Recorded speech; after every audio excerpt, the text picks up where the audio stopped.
चारू, एक आवाज आई जिससे मैं उछल पड़ी और उस तस्वीर को अपने बैग में वापस रख दिया। मैं उस ओर मुड़ी जहां से कदमों की आवाज आ रही थी। मैं अपनी दादी को देखकर मुस्कुराई। वो अपनी चमकदार नीली आंखों से मेरी बैग को देखी और फिर हार मानकर कही, तुम अब भी उन लोगों के बारे में सोचती हो? और अपना सर हिलाने लगी। नहीं, कभी कभी सोचती हूँ। मैं बहुत कमजोर तरीके से मुस्कुराई, इससे पहले कि मैं खड़ी होती। यह कहानी 7 साल पहले शुरू हुआ था। 7 साल पहले जब मैं 18 साल की थी, लूक नाम का एक लड़के से मिली थी जब मैं लंदन यूके में रहती थी। वो बहुत ही मीठा और ध्यान रखने वाला लड़का था। सब बदलने लगा जब मैं उसके साथ रहने को आ गई। वो काफी हिंस्र था और मुझे दबा कर रखता, शराब पीकर आता था। मैंने फैसला कर लिया था उसे छोड़ दूंगी, लेकिन मैं प्रेग्नेंट हो गई और वह जिम्मेदारी से मना कर दिया, तो हमने ब्रेकअप कर लिया। मैं उससे दोबारा नहीं सुनी जब वो सारा सामान पैक करके चला गया। मेरे परिवार के साथ मेरा रिश्ता इसी वजह से पहले से ही खराब हो गया था, क्योंकि वह लुक को पसंद नहीं करते थे। उसके बावजूद भी मैं उसके साथ रिश्ता रखी और उसके साथ रहने को आ गई थी। जब मैं उन्हें कहा कि मैं प्रेग्नेंट हूँ, उन लोगों ने मुझे त्याग दिया। मैंने उनसे कभी कोई मदद नहीं मांगी, बस मैं बताना चाहती थी कि मुझे बच्चा होने वाला है। पर मुझे लगता है वही पल था जिस समय वह टूट गए। मैंने बहुत मुश्किल से अपने कॉलेज को पूरा किया प्रेगनेंसी के साथ। सोचा था जिंदगी कभी अच्छी नहीं हो पाएगी जब तक मैंने अपनी बच्ची आलिया को जन्म नहीं दिया था। तब से मेरी जिंदगी हमेशा के लिए बदल गई। जब भी मैं अपनी बेटी को देखती हूँ, वह लूक जैसी दिखती है, बस उसकी आंखें मेरी जैसी है, जो कि बिल्कुल ही स्लेटी रंग की है। मैंने छोटा मोटा काम किया ताकि उसका और मेरा गुजारा चल सके, लेकिन 1 महीने पहले लंदन में थी जब मेरी दादी आखिरकार मुझे मना ली कि मैं टेक्सास में आ जाऊं। मैं नहीं चाहती थी इस जगह को छोड़कर कहीं जाऊं जहां मैं बड़ी हुई थी, लेकिन फिर उसने मुझे एक नौकरी के बारे में बताया, एक लेक्चरर एक यूनिवर्सिटी में, जहां मैं तुरंत अप्लाई कर दिया। ऑनलाइन इंटरव्यू हुआ था और मुझे वह नौकरी मिल गई। मैं ज्यादा वेट्रेस का ही काम की हूँ एक कैफे में। तो यह करियर मेरी जिंदगी को और मेरी बेटी आलिया की जिंदगी का स्तर को उठा सकता था। तो मैं यूके से यहाँ आ गई।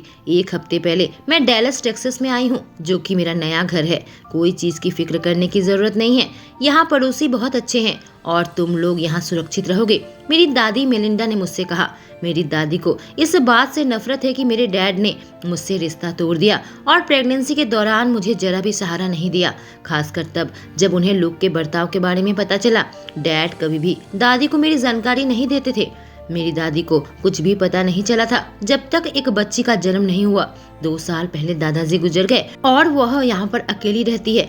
थैंक यू दादी, हमेशा मेरे साथ रहने के लिए। मैं बड़ी सी मुस्कान लाई और उनके गालों को चूमा। हम दोनों अपनी दादी के घर के सामने एक 2 बेडरूम के घर किराए पर ले लिया है। उनके घर में इतना जगह नहीं था कि हम रह सकते थे और मैं उसे परेशान नहीं करना चाहती थी, क्योंकि मेरी बेटी अभी बड़ी हो रही है। मैंने देखा मेरी बेटी घास पर बैठी हुई थी और अपने हाथों को भी गंदा कर लिया था। सांस छोड़ते हुए मैं अपना सर हिलाई और उसके पास आई। आलिया 6 साल की है, लंबे बाल, बेहद क्यूट, चंचल, मुझे हमेशा दौड़ाती रहती है। उसे इधर उधर भागना बहुत पसंद है। गिनती भूल गई हूँ कितनी बार उसने खुद को चोट पहुँचाई जब बाहर खेलती है। बिल्कुल जंगली, बेफिक्र और निडर है। मुझे अपनी छोटी बच्ची में यह सब चीज बहुत पसंद है। आलिया, तुमने पौधों को खराब कर दिया, इधर आ जाओ। मैं उसे डांट लगाई और खड़ी होने में मदद की। मैंने एक बहुत बड़ी मकड़ी देखी, वो उत्सुक होकर मुझे बताई, पर अब मुझे नजर नहीं आ रहा। बेटी, शायद वो कहीं छुप गया। मैं उसे साफ करने लगी। तुम्हें नहला देती हूँ इससे पहले कि डिनर करे। कहानी थियोडर जैक्सन की जुबानी। स्कूल के बच्चे यहाँ आ गए हैं, उनकी 2 क्लास है, रॉनी ने मुझे बताया जब ऑफिस का दरवाजा खोला। ठीक है, चलो चलते हैं, मैंने कहा और अपना लैपटॉप बंद करके बाहर निकल गया। बच्चों के चहकने की आवाज मेरे कान में आई इससे पहले कि मैं घास में कदम भी रखा होता। सबकी आंखें चमकदार थी, उत्सुकता से भरी हुई थी। मैंने उनकी टीचर मिसेस स्मिथ का स्वागत किया। ये आदमी सारे यंत्र लेकर आ गए थे। मेरा नाम थियो है और मैं तुम्हारा आज का इंस्ट्रक्टर हूँ। हर बच्चे के साथ एक सुपरवाइजर रहेगा जो आपके साथ बैठेगा और घुड़सवारी सिखाएगा। मैं बच्चों को भरोसा देने के लिए मुस्कुराया। बच्चे घबराहट के साथ घोड़े को देख रहे थे। पहले मैं चाहता हूँ कि तुम घोड़े में बैठने से पहले यह सब कुछ पहन लो। मैं घूम घूम कर देखने लगा सब कुछ ठीक है या नहीं। तभी किसी चीज ने मेरा ध्यान खींचा। बैग इससे पहले आलिया ने चुना है, मिसेस स्मिथ, उनकी टीचर, एक बच्चे को कही। मैंने देखा एक लड़का और एक छोटी सी लड़की खड़े थे। लड़की बेहद खूबसूरत थी, लंबे बाल और भूरी आंखें। नहीं मैडम, मैंने पहले इसे देखा है, वह लड़का चिल्लाया और नखरा दिखाने लगा। उसके बाद जो हुआ उसे देखकर मैं घुटने लगा। वो छोटी सी बच्ची आलिया उसे घूरने लगी। कीचड़ और घास निकालकर उस बच्चे के मुंह में फेंक दिया। मैं अपने चेहरे के मनोरंजन को रोक नहीं पाया। मैं अपना राउंड जारी रखा। सबके पास एक एक पोनी था, सिर्फ आलिया को छोड़कर। वो वहीं दीवार के साथ टेक लगाए खड़ी थी, अपने बाजुओं को मोड़ रखा था। मैंने देखा उसका उत्साह कम हो गया है। उसे एहसास हुआ कि और पोनी नहीं बचे हैं। मुस्कुराकर मैं अस्तबल की ओर जाने लगा और सफेद घोड़े को निकाला। फिर मैं आलिया को बुलाया।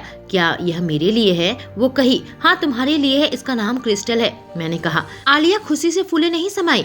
मैंने उसकी मदद की, उसमें बैठने में हेलमेट पहना दिया। बड़ी सी मुस्कान लाकर उस लड़के जैक को देख रही थी। उसका घोड़ा बेहतर था। मैं उन लोगों को घुड़सवारी सिखाने लगा। वातावरण में डर, खुशियाँ, सब कुछ गूंजने लगी थी। आलिया बिल्कुल निडर थी। ऐसा लग रहा था वह क्रिस्टल के प्यार में पड़ गई हो। जब तक लेसन खत्म हुआ मुझे बहुत मुश्किल हुई उसे पोनी से उतारने में। मिसेस स्मिथ, क्या हम कल वापस आ सकते हैं? आलिया ने अपनी टीचर से पूछा, इससे पहले कि क्रिस्टल को सेब खाने देती। टीचर मुस्कुराने लगी। हमें अपने आर्ट प्रोजेक्ट कल खत्म करना है, फिक्र मत करो, हम बाद में आएंगे, टीचर ने कहा। मिस्टर थियो, मेरी मम्मी आर्ट टीचर है, आलिया खुशी से मुझे कही। बहुत अच्छी बात है। वो कहाँ काम करती है? मैं उससे पूछा। झुककर उसके सामने बैठ गया। एक बड़े से स्कूल में। मम्मी सबसे अच्छा पिक्चर बनाती है। तुम्हें चाहिए तो मुझे बता देना, मैं कहूँगी कि वो तुम्हें क्रिस्टल का पिक्चर बना कर दे। वह उत्सुक होकर कही, यह तो बहुत अच्छा होगा। मुझे लगता है क्रिस्टल को भी पसंद आएगा। अगर तुम्हारी माँ के पास वक्त हुआ तो, मैं हंसते हुए कहा। उसने अपना सर हिलाया। मैं वादा करती हूँ, और माँ ने कहा है हमें कभी वादा नहीं तोड़ना चाहिए। अपनी पिंकी निकालकर मुझे वादा करने लगी। ठीक है, मैं तुम पर निर्भर करता हूँ, मैंने कहा। जब उसकी टीचर पीछे से हंसने लगी। मम्मी, आलिया अचानक से कही, इससे पहले कि मेरे गाल को चूमती और दौड़कर दरवाजे की ओर जाने लगती। मेरी आंखें चौड़ी हो गई उसके इस हरकत से, और मैंने ऊपर देखा। एक औरत सामने खड़ी थी, सुनहरे बाल थे। मैं उसके करीब आने लगा तो देखा उसके भी आलिया जैसे स्लेटी आंखें हैं। त्वचा फीकी लेकिन बेदाग, शरीर के उभार बिल्कुल सही जगह पर है। मुझ जैसी लंबी इतनी खूबसूरत है। मैं खुद से कहा। आलिया को अपनी बाहों में ले ली। उसके होंठ कितने नर्म और मुलायम हैं, और उसकी मुस्कान किसी के सांसों को उड़ाने के लिए काफी है। उसकी हंसी की आवाज बिल्कुल जल तरंग की धुन की तरह मीठी है। ये इतनी आकर्षक किसी को नहीं देखा। यह शादीशुदा है, मैंने सोचा, और निराश हो गया जब उन दोनों को देख रहा था। सांस छोड़ते हुए मैंने अपना सर हिलाया। उसकी छवि को अपने दिमाग से निकाल सकूं, उसे भूल जाऊं। सच में यह औरत कमाल की है, पर उसे पहले ही किसी ने ले लिया है, मैंने सोचा। कहानी चारू डेविडसन की जुबानी। हे बेबी, तुम्हारे घुड़सवारी का क्लास कैसा रहा? मजा आया? मैंने आलिया से पूछा जब घर के रास्ते चल रही थी। बहुत मजा आया मॉम। तुमने उस आदमी को देखा जो पोनी का इंचार्ज है? वो मेरा दोस्त है, वो कही। क्या सच में? मैं हंसते हुए कही। वो बियर जैसा है। वह अपने टेडी बियर के बारे में बात कर रही थी। मैंने अपना घोड़ा चुना था, पर वह बेवकूफ जैक इससे पहले ले लिया। मिस्टर थियो ने मुझे क्रिस्टल को लाकर दिया। उसके शैतानी चेहरे को देखकर मैंने अपनी भौं ऊंची की। आलिया, तुमने जैक के साथ कुछ नहीं किया ना? नहीं माँ, कुछ नहीं किया, उसने कहा। यही बेहतर रहेगा। तुम्हारी टीचर से मुझे कॉल नहीं आनी चाहिए, मैंने कहा। यह लड़की किसी दिन मेरी मौत का कारण बनेगी।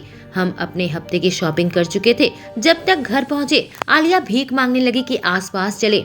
मुझे 1 महीना हो गया था मैं इस शहर में आई थी, पर अब तक इसी शहर को अच्छे से नहीं जानती थी। तो मैंने उसका हाथ पकड़ा और बिना किसी मकसद से इधर उधर चलने लगी। सामने एक पार्क था, सूरज डूबने को था। उससे कहने ही जा रही थी कि अब वापस चलना चाहिए। वो मेरे हाथ को छोड़कर भागने लगी और मैं उसका पीछा करने लगी। जब वह एक आदमी की ओर जा रही थी और अपने आप को उसके ऊपर फेंक दिया। फिक्र के साथ मेरी आंखें बड़ी बड़ी हो गई। मैं उस आदमी से माफी मांगने ही जा रही थी। मम्मी, यह बियर है। वह आदमी मुझे देखा और वक्त ठहर गया। उसके हल्के भूरे बाल थे, हल्की हरी आंखें, उसकी त्वचा सुनहरी थी और काफी मस्कुलर था। देखकर काफी मजबूत किस्म का इंसान लगता है, जो मुझे आकर्षक लगा। मेरा दिल तेजी से धड़कने लगा जब वह बड़ी सी मुस्कान चेहरे पर लाया। अपना हाथ निकाला, मैं उससे हाथ मिलाई। उसके हाथ की त्वचा रूखी थी। पता लग रहा था वह कड़ी मेहनत करता है। हाय, मैं थियोडर जैक्सन हूँ। प्लीज मुझे थियो कहकर पुकारा करो। हे भगवान, इसकी आवाज कितनी मादक है। काफी उष्म है, काफी शांति प्रदान करने वाला है। और मुझे मन किया कि मैं उससे और बातें करूं। मैं बुरे तरीके से निगल रही थी। अपने बेचारे दिल से प्रार्थना कर रही थी कि वह ज्यादा न धड़के। मेरा नाम चारू डेविडसन है। मैं आलिया की मम्मी हूँ। आपसे मिलकर बहुत अच्छा लगा और मुझे माफ कीजिए। उसने काटा, कोई बात नहीं, मुझे ऐसा स्वागत बहुत पसंद है। वह मुंह दबाकर हंसा। मैंने आलिया को अपनी ओर खींचा और फिर उसने आलिया को अपनी आंखें छोटी करके देखा। बियर? हाँ, तुम मिस्टर बियर हो जो मेरे घर पर है। वो हंसने लगी। मैं अपने होंठ काटने लगी ताकि मैं खुद ही ना हंस पड़ूं। मुझे लगता है मुझे ये पसंद है। उसने उसके नाक को हल्का सा पिंच करते हुए कहा, क्या हम क्रिस्टल को देखने जा सकते हैं? वो उत्सुक होकर पूछी और मेरी आंखें बड़ी बड़ी हो गई। हाँ जरूर, उसने जवाब दिया। एक साथ मैंने कहा नहीं। लेकिन मम्मी, वो मेरी ओर मुड़ी। आलिया, मैंने ना कहा है, तुम्हें पता है क्यों? मैंने कहा और वह तुरंत उदास होकर नीचे देखने लगी। मैंने देखा उसके नुचले होंठ कांप रहे थे जब वो हल्का हल्का रो रही थी। लेकिन थियो ने मुझे अवाक किया जब वह बैठ गया और उसे शांत करने की कोशिश करने लगा। उसके गालों से बहते आंसू को अपने अंगूठे से पोंछकर साफ करने लगा। मॉम बस मजाक कर रही है। हाँ, हम जरूर जाएंगे क्रिस्टल से मिलने। वह मेरी ओर मुड़कर देखने लगा। हाँ जरूर, मैंने कहा और मनोरंजन से अपना सर हिलाई। जब आलिया तुरंत खुश हो गई, मैं थियो के पीछे पीछे गई ताकि उसके कार में बैठकर रेंच तक जा सकूं। आलिया पूरे रास्ते बात कर रही थी। वह क्रिस्टल से इतना प्यार करती है और उसे अपना एक पोनी चाहिए। और मैं थियो को देखकर मुस्कुराने लगी। कितने ध्यान से उसके हर एक शब्द को सुन रहा था, उसके हर एक सवाल का जवाब दे रहा था। वह गेट के अंदर कोई कोड दबाया और हम अस्तबल के अंदर आ गए। थियो ने कहा इंतजार करने और अंदर से वो क्रिस्टल को लेकर आया। जल्दी आलिया तैयार हो गई, घोड़े पर बैठकर जा सके। नोवा थियो का छोटा भाई 16 साल का था। वह भी हमारे पास आ गया। उसकी भी वैसी ही हरी आंखें थी, उसके बाल सुनहरे थे। नोवा अपने बड़े भाई से भीख मांगने लगा कि वह भी आलिया को सिखाएगा। उसने कहा कि नोवा ने पहले भी क्लास में मदद की है तो फिक्र करने की जरूरत नहीं है। जल्दी नोवा और आलिया क्लास के लिए निकल गए और अब हम दोनों ही खड़े थे। आलिया ने मुझसे कहा है तुम एक बड़े स्कूल में आर्ट टीचर हो? उसने पूछा। यूनिवर्सिटी ऑफ डेलस को वो बड़ा स्कूल कहती है। मैं मुस्कुराई और वो हंसने लगा जब मुझे एहसास हुआ, पर मैंने तुम्हें यहाँ पर आसपास कभी नहीं देखा। हाल फिलहाल में इस पड़ोस में आई हो? वो उत्सुक होकर पूछा। एक बार मुझे, एक बार आलिया, एक बार नोवा को देख रहा था। हम 1 महीने पहले लंदन यूके से यहाँ आए हैं, मैंने कहा। हाँ अब समझ आ रहा है। वह हंसा। उसकी हंसी की आवाज कितना आरामदायक है। और तुम्हारे पति क्या करते हैं? उसने पूछा, जिससे एक पल को मैं कड़क हो गई। बहुत कमजोर तरीके से थियो को देखकर मुस्कुराई। मैं शादीशुदा नहीं हूँ। मेरे बॉयफ्रेंड जिम्मेदारी लेना नहीं चाहता था। मुझे माफ करना। वह अपने होंठ काटने लगा। पर तुम्हारे परिवार तो तुम्हारी मदद करता है ना? मैं इनकार में अपना सर हिलाई और बड़ी उदासी भरी मुस्कान दी। उसकी आंखें चौड़ी हो गई। उसने एक गहरी सांस छोड़ी। बुरा मत मानो, कभी जिंदगी ऐसे ही काम करती है, मैंने कहा और वो अपना सर हिलाया। आलिया उसे जानती है? उसने पूछा। उसकी तस्वीर देखी है, उसे पहचान सकती है। मैं उसके बारे में बात नहीं करती। उसकी जिंदगी में नहीं रहना चाहता था तो बात करने का कोई मतलब नहीं बनता। उसकी आंखें मेरी आंखों से मिली और मुझे उसकी आंखों में एक पल को गुस्सा नजर आया जिससे मैं अबाक रह गई। लोग मुझे देखकर करुणा दिखाते हैं। यह बहुत प्यारी लड़की है, उसी का नुकसान है, उसने कहा, जिससे मैं मुस्कुराने लगी और सहमति में अपना सर हिलाई। इससे पहले कि मैं अस्तबल की ओर मुड़ती, इस बार वह ठीक मेरे बगल में खड़ा था। उसके बाजू मेरे बाजू को दबा रखे थे। मैं कोशिश कर रही थी कि जोर से सांस न लूं। उसकी गर्मी मेरे अंदर समाने लगी। मेरे अंदर एक कपकपी सी दौड़ने लगी थी। मात्र एक स्पर्श से थियो के शरीर से जैसे खुशबू आ रही थी, जैसे सूखी जमीन पर पानी गिरा हो, जैसे कि किसी जंगल में काम करता हुआ आया हो और उसका पसीना बहा हो। कितनी नशीली थी। डैलस अब तक कैसा लगा? उसने पूछा। उसके होंठों पर एक छोटी सी मुस्कान थी जब वो नोवा को इधर उधर काम समझा रहा था। सच में बहुत अच्छा है। यहाँ के लोग बहुत अच्छे हैं। सबने मेरा स्वागत किया। यहाँ के लोग सच में दोस्ताना है। तुम्हारी मदद के लिए आ जाएंगे, भले ही छोटा सा काम क्यों ना हो। वो हंसने लगा। जब हम देखने लगे, आलिया क्रिस्टल के ऊपर बहुत चहक रही थी। तुम कहाँ काम करते हो? मैं पूछी। यह रेंज मेरा है। यहाँ का सारा कामकाज मैं संभालता हूँ। घुड़सवारी के क्लासेस भी लेता हूँ और जो जानवर और खेत का सामान है उसे बेचता हूँ। जो हमारा अपना जंगल है उसे हमारा फर्नीचर भी बनता है। उसने अपना सर हिलाया और उस जंगल की ओर इशारा किया। मेरी अपनी ग्राफिक डिजाइनिंग की कंपनी है। तुमने देखा होगा जू और म्यूजियम के बीच में जो बिल्डिंग है वो सारे मेरे डिजाइनिंग किए हुए हैं, उसने कहा। वह तुम्हारे हैं? मैं एक बड़ी सी मुस्कान दी। Thank you. वो बड़ी सी मुस्कान लाकर कहा, किसी को भी डिजाइनिंग की जरूरत होती है तो हम करते हैं। तुम बहुत व्यस्त आदमी होगे। मैं उसे खेल खेल में चिढ़ाने लगी।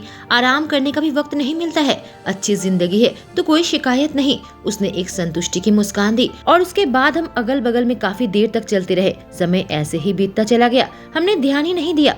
पता चला यहाँ जन्म लिया है, यूके से ग्राफिक डिजाइनिंग भी पढ़ा है। उसके 5 भाई हैं। वह तीसरे नंबर पे है। नोवा सबसे छोटा भाई है और अपनी 3 भाभियों के बारे में भी बताया, ईला, जोई और एलिना। जब उसके होठों पर एक बहुत ही खूबसूरत मुस्कान थी। एलिना सबसे बड़े भाई रोमन से शादी की, ईला राइडर से शादी की जो कि दूसरे नंबर का भाई है, और जोई हंटर से जो कि थियो से छोटा है। मैंने देखा बातचीत के दौरान वह मुझे घूर रहा था, इससे पहले कि वह अपनी नजरें हटा लेता। उसकी इस हरकत से मैं ब्लश करने लगी। उसकी आंखें मुझे आकर्षित कर रही थी। बाहर हवा चलने लगी। मैं अपने बालों को हवा में लहराने से रोकने में जूझ रही थी, जिससे वो हंसने लगा। उसने कई सारे खुले बाल मेरे कानों के पीछे किया जब हम चल रहे थे, जिससे मेरा बेचारा दिल और जोर से धड़क रहा था।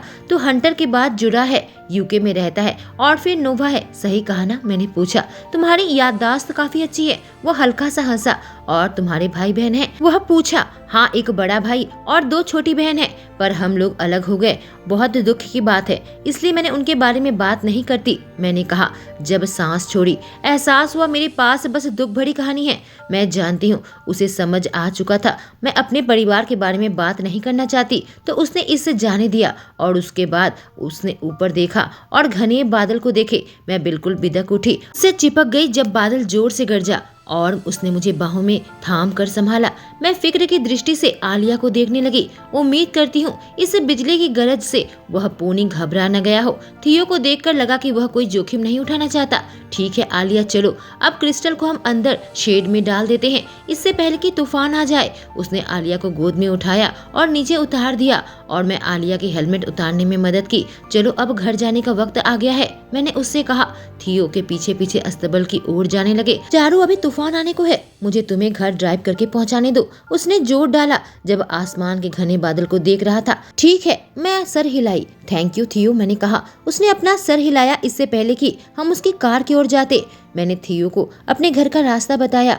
कार में म्यूजिक बज रहा था और आलिया गाना गाने लगी। मैंने ध्यान दिया थियो आलिया के साथ कितना धैर्य और प्यार से पेश आता है। इससे मुझे खुशी मिलती है कि पहली बार कोई हम पर दया नहीं दिखाया या हमें जज नहीं करता। आखिरकार वह गाड़ी रोका और हम बाहर निकल आए। आलिया जल्दी से कार से बाहर आ गई, थियो के पास आ गई और उसे हग किया।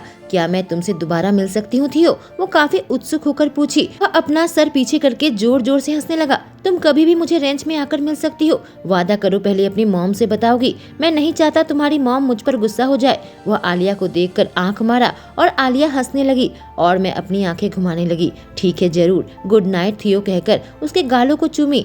वह मुझे एक कदम करीब आया और मुझे एहसास हुआ इस नजदीकी से मेरा दिल धड़कना भूल गया। मुझे सच में बुरा नहीं लगेगा, जब भी आलिया आना चाहे आ सकती है। मुझे पता है इससे वह कितना खुश होती है। भरोसा रखो वह रेंच में सुरक्षित रहेगी, उसने कहा। थैंक यू थियो, बहुत ही अच्छा है। लेकिन पहले मैं जिस वजह से कड़क हो रही थी कि उसने शुक्रवार को एक लड़के को मारा और मैं उसे सजा देना चाहती थी, पर यह शैतान हमेशा बच जाती है, मैंने कहा और उसकी आंखों में मनोरंजन देखा। और उस लड़के ने क्या किया था? उसने पूछा।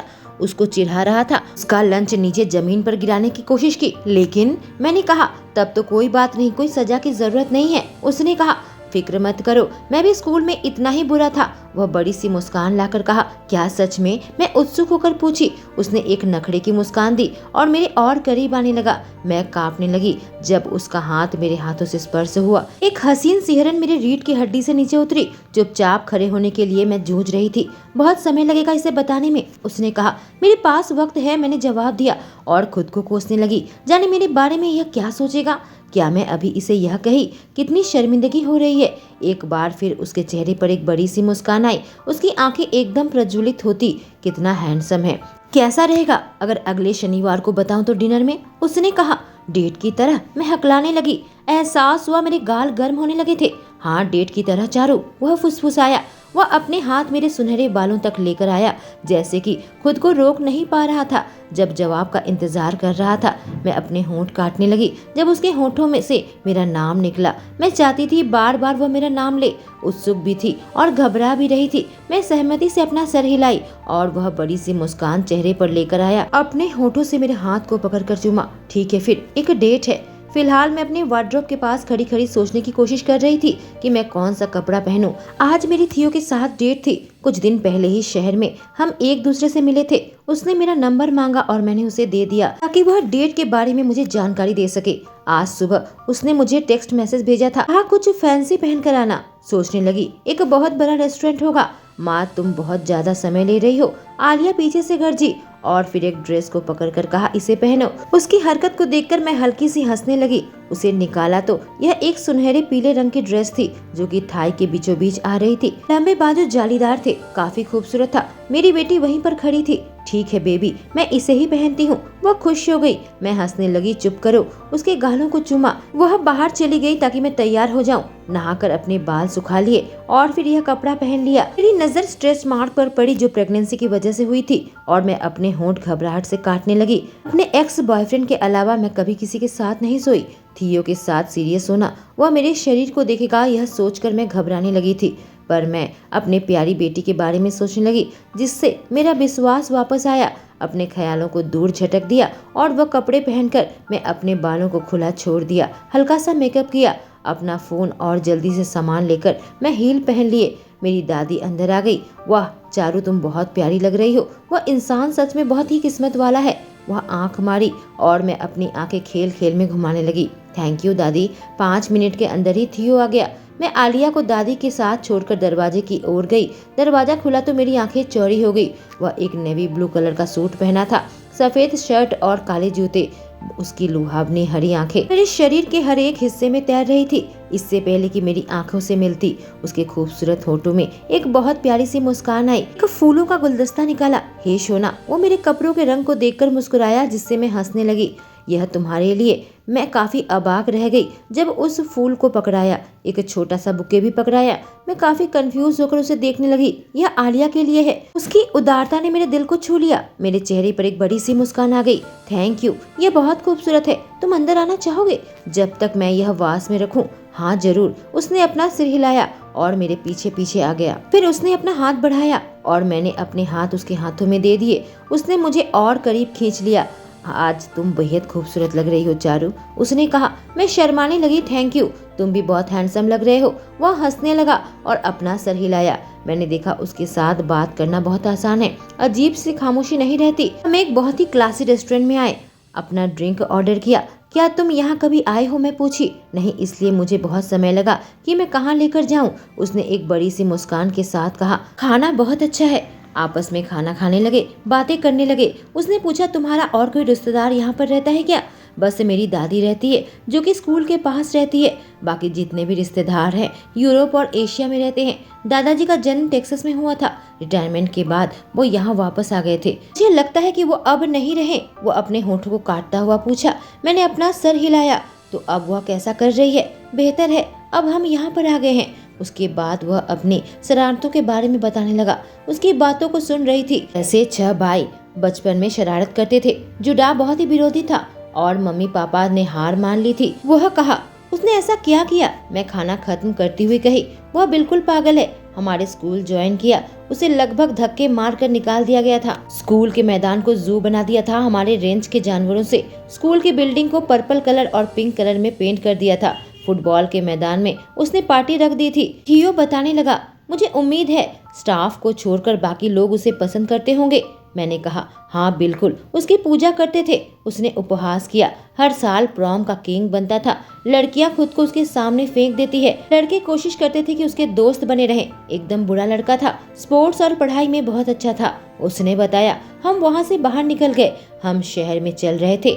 गेम पार्लर में आए और दोनों काफी सारे गेम खेले। बिल्डिंग के बाहर निकल गए। मुझे आइसक्रीम पार्लर में लेकर आया और आइसक्रीम खिलाने लगा और फिर लेक में बोट राइडिंग। सच में मैं बहुत संतुष्ट थी। दुख की बात थी हम ज्यादा समय नहीं बिता पाए क्योंकि घर वापस जाने का वक्त आ गया था। ड्राइव करके मुझे घर के पास लेकर आया। उम्मीद करता हूँ तुम्हें ये डेट अच्छे से एंजॉय किया होगा। वह अपने गर्दन को पीछे रगड़ने लगा। फिक्र मत करो, बहुत अच्छा टाइम बीता। मुझे पसंद आया। कितना अनोखा था।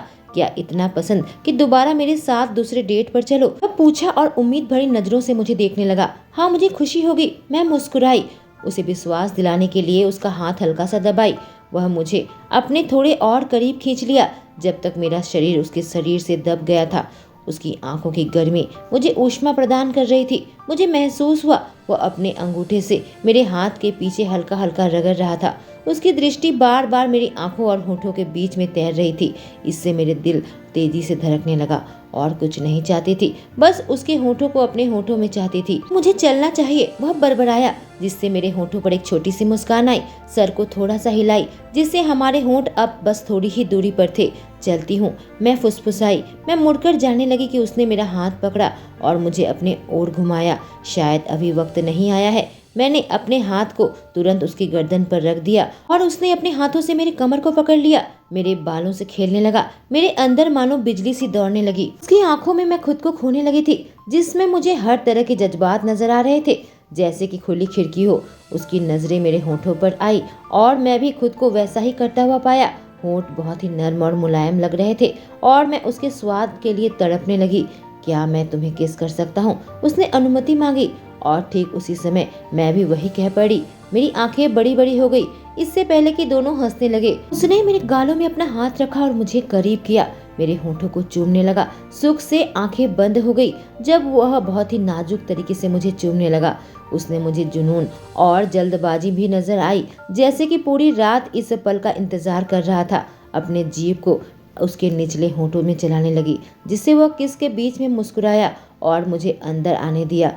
अपने बाजू से मुझे कसकर पकड़ लिया था। जब उसने किस को और गहरी की, बदले में मैं अपनी उंगलियां उसके बालों में चला रही थी। मेरा पूरा शरीर खुशी से झूम उठा जब मुझे सुख का एहसास हुआ। किस बिल्कुल जंगली और स्वर्ग जैसा महसूस हो रहा था। एक हल्की सी सिसकी मेरे मुंह से निकली जब दूर हटा और हम सांस लेने लगे। वह दोबारा से मुझे चूमने लगा। आखिर हम एक दूसरे से बिल्कुल दूर हटे और वह मेरे होठों के कोने को चूमा।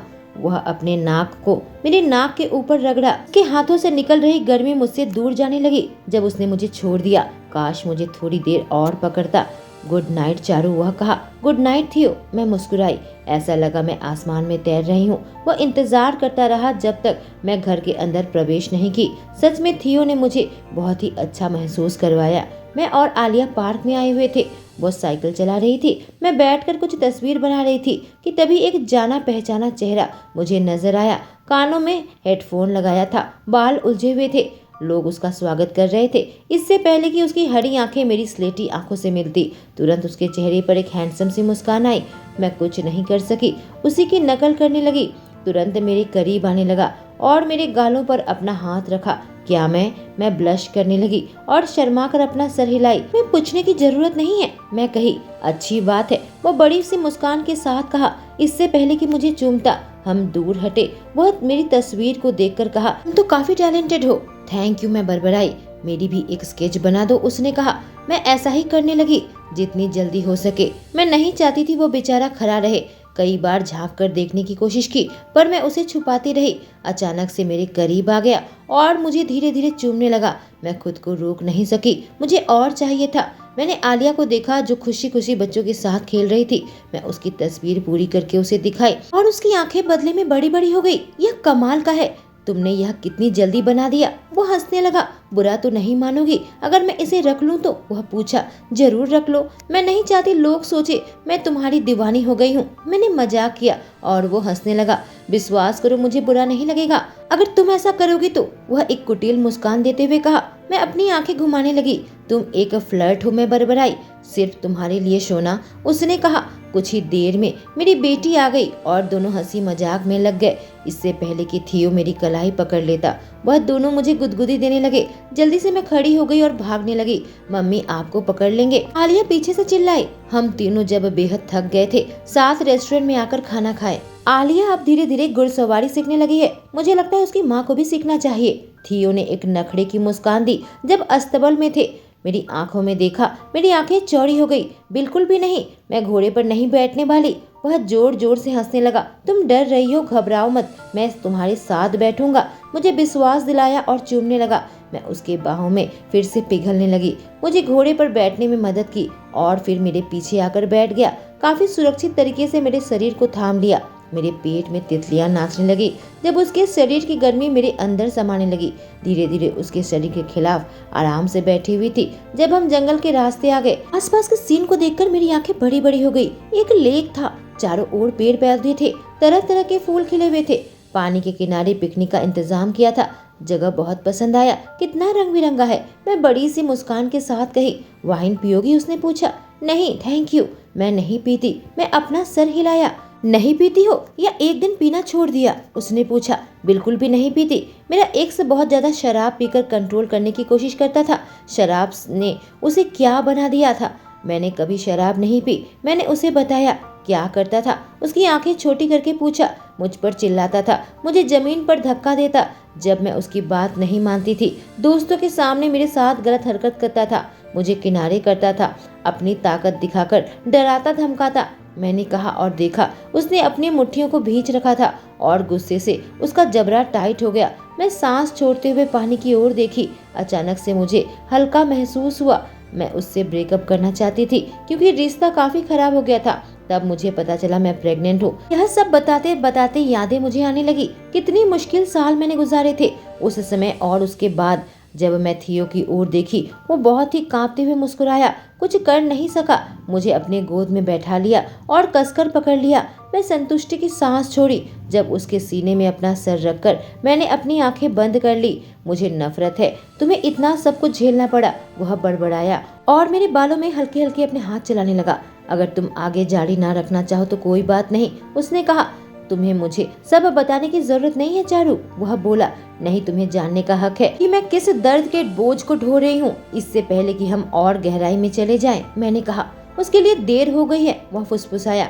मैं उससे अलग हटी और उसकी आंखों में देखने लगी। बिल्कुल अबाक थी। उसने एक हाथ मेरे कमर पर रखा, दूसरे मेरे बालों पर चला रहा था। मैं तुम्हारी परवाह करता हूँ चारू, तुम्हें कभी चोट पहुँचाने की सोच भी नहीं सकता। तुम जैसी भी हो, मैं तुम्हें पसंद करता हूँ। तुम एक बहुत ही मजबूत और प्यारी औरत हो। सोना, वह बच्चों की तरह मुस्कुराने लगा। जब मैं ब्लश करने लगी, क्या किसी और विषय में बातें करे? मैं कही, हाँ तुम्हारी इच्छा ही मेरा हुक्म है, उसने कहा और दूर एक जगह में इशारा किया। वह राइडर और इला की जगह है, वहाँ बैठकर घंटों बात करते हैं। कितना क्यूट है, मैं कही और वह हंसने लगा। हर तरह की बातें करने लगे। क्या तुम उससे हमेशा मिलते हो? मैं पूछी। हाँ हमेशा, उसने सर हिलाया। उसकी बाहों में जाने वक्त कैसे बीत गया। ड्राइव करके वापस जाने लगी। बस यही मेरे दिमाग में था। आज मैं ह्यूस्टन गई थी अपनी दादी को एयरपोर्ट तक छोड़ने के लिए। वापस आते वक्त आलिया के स्कूल से फोन आया। क्या आप उसे अभी ले जा सकती हैं? वो उल्टी कर रही है। यह सुनकर मेरी आंखें बड़ी बड़ी हो गई। दिल तेजी से धड़कने लगा। बेचारी लड़की। फिलहाल मैं रास्ते में हूँ, क्या मैं थोड़ी देर बाद कॉल करूँ? किसी को भेजती हूँ, उसे स्कूल से ले आएगी। हाँ जरूर, तब तक हम उसका ध्यान रखेंगे, स्कूल की नर्स ने बताया। समझ नहीं आया किसे फोन करूं। मैं थियो को कॉल किया। क्या गलत है? दरअसल आलिया वह बीमार है, उल्टी कर रही है। मैं ह्यूस्टन के रास्ते में हूँ। सोना आराम करो, सांस लो, ठीक है ना? उसने काटा। मैं आलिया के स्कूल जा रहा हूँ, उसका ध्यान रखूंगा। क्या तुम्हारे पास घर की दूसरी चाबी है? नहीं तो मैं उसे रेंच में लेकर जाऊंगा, वह कहा। दूसरी चाबी बर्ड हाउस में रखती हूँ, मैंने जवाब दिया। ठीक है, फिक्र मत करो और तेज तेज गाड़ी मत चलाना, ठीक है ना? उसने कहा।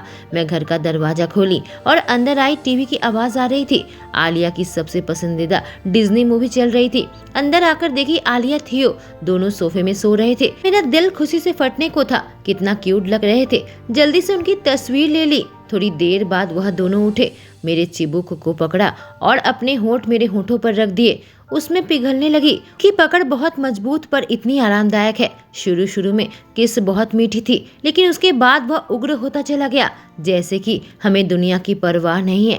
आखिरी सांस भी हम एक दूसरे से खींच लेना चाहते थे। ठीक है, अब मैं चलता हूँ, जरूरत पड़े तो मुझे कॉल करना, उसने कहा। मैं उसके कंधे पर हाथ रखकर उसके गाल को चूमी। बच्चों की तरह हंसता हुआ वो मेरे गाल को पकड़कर दोबारा से जुनूनी तरीके से चूमने लगा। और फिर दोस्तों, जैक्सन सीरीज की ये चौथी कहानी है। हंटर इला, राइडर जोई, रोमन और एलिना की कहानी मैं पहले ही पोस्ट कर चुकी हूँ। इन कहानियों को सुनने के लिए चैनल पर विजिट करें। Thank you.